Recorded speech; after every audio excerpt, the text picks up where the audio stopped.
En primer lugar, mi reconocimiento y toda la expresión de solidaridad con nuestros hermanos y hermanas de Guatemala, quienes de forma muy valiente están siendo ejemplo de dignidad para nuestros pueblos en toda la región, no solo centroamericana, sino que también de Latinoamérica, donde ya tenemos historia de que si no es el pueblo, obviamente los gobiernos autoritarios, los gobiernos corruptos se perpetúan en el poder aun cuando sea en contra de la voluntad de la gente. En primer lugar, enfatizo eso. Y lo otro creo que es importante en un contexto donde ya la crisis económica golpea fuertemente a las familias, donde ya la crisis de la comida, la crisis de hambre está presente en muchos de los hogares salvadoreños. No es posible que sea un tema ignorado como lo ha sido hasta hoy por parte del gobierno y que se siga haciendo el del ojo pacho ante esta situación grave que tiene que ver con la salud también, porque al final un pueblo que no se alimenta, que no come, que no tiene nutrientes,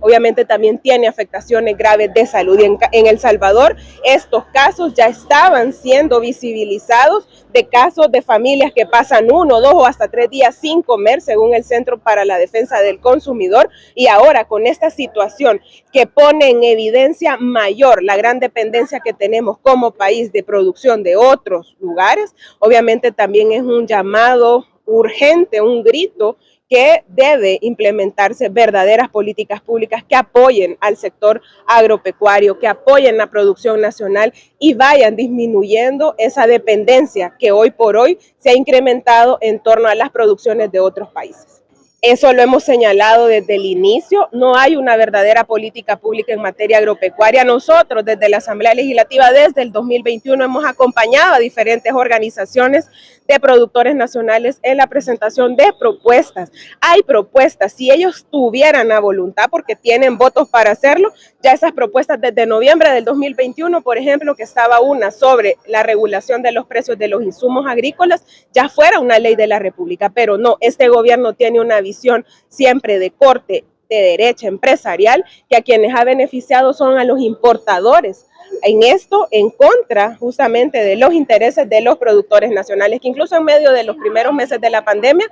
dijeron y reclamaron en las calles porque su producción nacional estaba ahí, porque el gobierno prefirió ir a comprar afuera. Vemos que ahora han montado ya cerco en la popa y Soyapango. ¿Qué opina de eso? Mire, el tema de la política de seguridad que este gobierno tiene es que no existe una verdadera política. No es cierto que con esas medidas aisladas y además únicamente desde una perspectiva represiva, el tema de la violencia, de la inseguridad en nuestro país se haya eliminado, sobre todo en el caso de las mujeres, de las niñas, de las jóvenes que siguen siendo vulnerables en la calle. Lo vimos con el condenable hecho de la violación de una menor a manos de soldados, y eso es todavía más cuestionable. Y en el caso de ayer, obviamente, la pérdida de la vida de una menor refleja justamente que en El Salvador las mujeres, las niñas,